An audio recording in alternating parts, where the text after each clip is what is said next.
धृतराष्ट्र उवाच धर्मक्षेत्रे कुरुक्षेत्रे समवेतायुयुत्सवः मामकाः पाण्डवाश्चैव किमकुर्वत सञ्जय।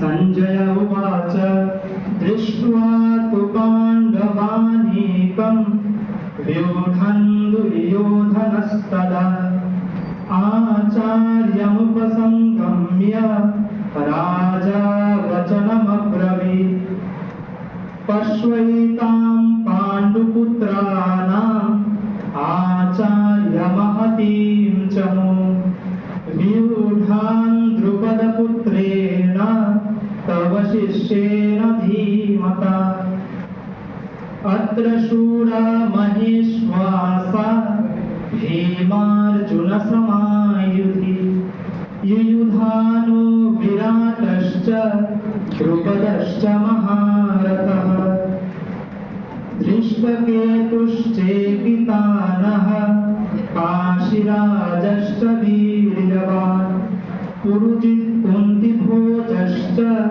शैव्यश्च नरपुङ्गवः युधामन्युश्च विक्रान्त उत्तमौजाश्च वीर्यवान् सौभद्रो द्रौपदेयाश्च सर्व एव महारथाः अस्माकं तु विशिष्टाये तान्निबोध द्विजोत्तमा नायका मम सैन्यस्य संज्ञार्थं तान् ब्रवीमि ते भवान् भीष्मश्च कर्णश्च कृपश्च समितिञ्जयः अश्वत्थामा विकर्णश्च सौमदत्तिस्तथैव च अन्ये च बहवः शूरा मदर्थे त्वक्तजीविताः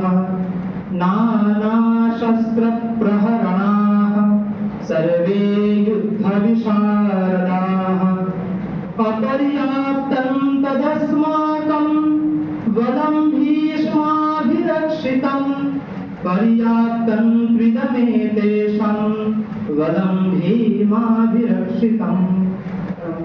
धन्यवाद।